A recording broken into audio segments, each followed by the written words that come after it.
आणि हा रस्ता म्हणजे माझ्या मध्येच येतो तरी काय करायचं.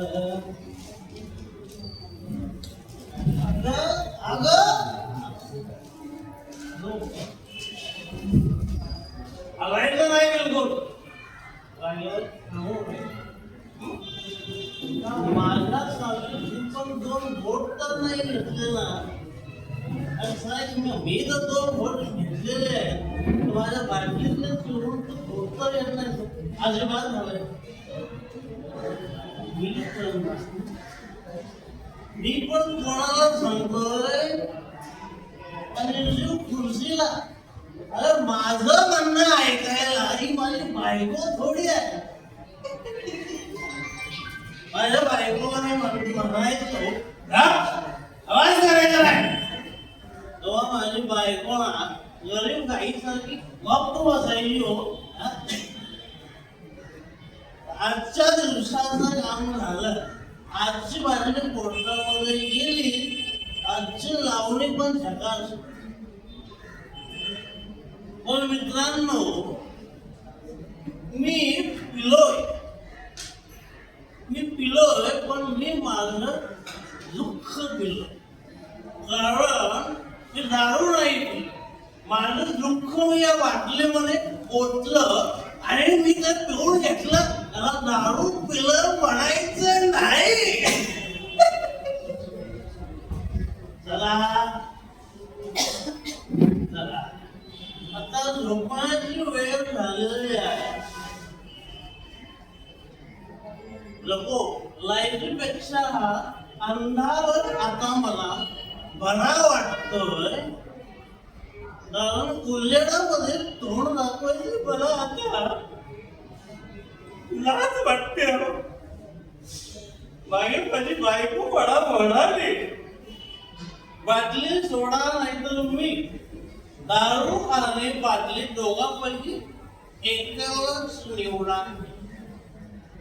मी म्हणालो तुम्ही दोघे पण बरोबर राहते. पण तुम्ही जास्त हसू नका बरं. तुम्ही जास्त हसला तर माझं बाळ उठेल. अरे माझं बाळ जर उठलं तर माझ्या बाळाला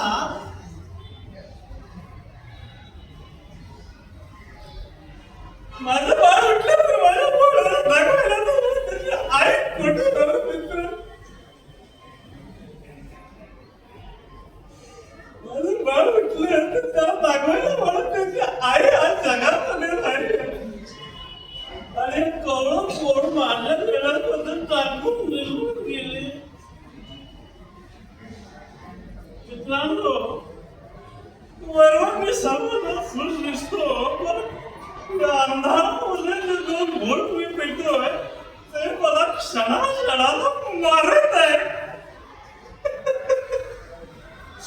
ते मला क्षणाला मारत आहे. माझं दुःख सांगू कोणाला.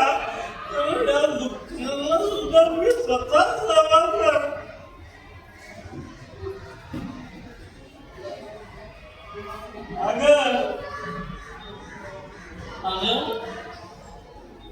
मी तुझाच नाही तर माझ्या म्हाताऱ्या आईवडिलांचाही मी गुन्हेगार. कारण बाटली तर भरत गेली तर माझं घर मात्र रिकामं होत गेलं. मित्रांनो माझं घर रिकामं होत गेलं. शेत राहिलं नाही.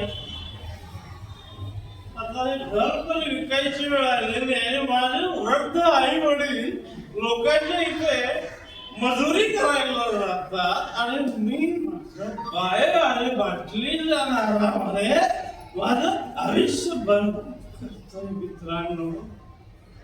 आयुष्य मी बरबाद आणि कालच्या घटनेनं तर माझ्या आयुष्यात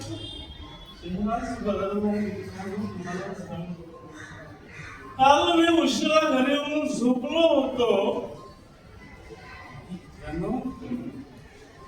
मला हे भयंकर स्वप्न. माझा कोवळा मुलगा अंधाऱ्या रात्री माझा कोवळा मुलगा माझ्या शेतामधल्या विहिरीच्या कठड्यावरती थांबला होता आणि मी मात्र आंब्याच्या झाडाखाली घेऊन बसून दारूचे घोट देतो. माझ्या मित्रानं मला माझ्या बाळानं ओरडलं, बाबा तिकडे पाहिलं कुणी म्हणजे आवाज येतोय तर कुठून शेतात भूत गीत आले की तर म्हणलं माझ्यासारखं भूत असताना दुसरं भूत येतंय का. मी माझ्या मुलाकडे बघितलं.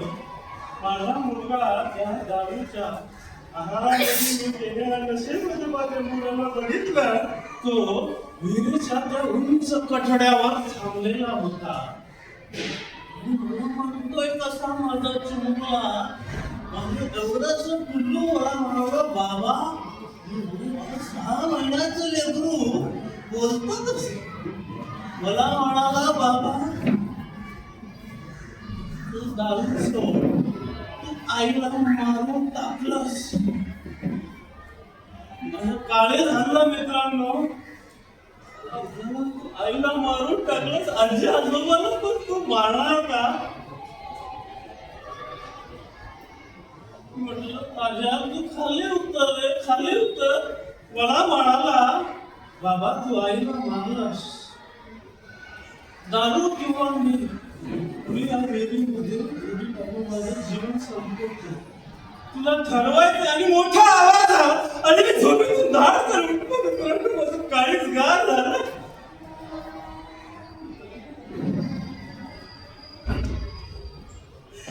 अगं जे 7 जन्म तुला मी एकत्र राहण्याचं वचन दिलं होतं ते मी एक जन्म सुद्धा पूर्ण करू शकलो नाही मित्रांनो. एक जन्म सुद्धा पूर्ण करू शकलो नाही. आता बस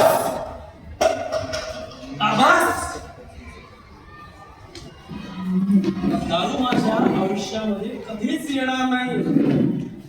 ज्या प्रसंगानं माझं मन उत्तम पडून निघालंय. स्वतःला दोष पाहून स्वतःची अपराधीपणाची भावना बघून मला स्वतःचा द्वेष वाटतोय. आता बस. आजपासून बाटली माझ्या हातात येणार नाही तर माझ्या हातात माझ्या पिल्ल्याचा तो चिमुकला हात. माझ्या लेकराचं उज्ज्वल भविष्य माझ्या हातात आता दारू कधीच येणार नाही मित्रांनो. त्याला मी घडवणार, त्याला मोठं करणार आणि माझ्या बायकोने जे स्वप्न बघितलं होतं ते स्वप्न सुद्धा मी पूर्ण करणार. मित्रांनो तुम्हाला हात जोडून विनंती, दारू म्हणजे विष आहे रे, विष. दारूचा प्रत्येक घोटा करून आईचं प्रेम, बापाची माया आणि बायकोचं प्रेम हरवून जातं मित्रांनो. आज मी बदललोय मित्रांनो. तुम्ही सुद्धा बदला. दारूच्या आहारी जाऊ नका. कित्येक संसार या दारूने उद्ध्वस्त केले. बाबा म्हणाले, बाबांनी मोठ्या आशेने पांडुरंग नाव ठेवलं आणि मी कसं दारू. बाबा म्हणाले, पांडुरंगा अरे जिवंतपणे तुझ्या चितेला हात लावलाय म्हणजे खूप काय हे मला माहित होता. बस दारू म्हणजे विष. अरे आपण बाटली पकडतो पण ती नंतर आपल्याला अशी घट्ट पकडते, गणित न सुटणारी मिठी दारू पिऊ नका मित्रांनो. आज मी सुधारलोय, तुम्ही धन्यवाद.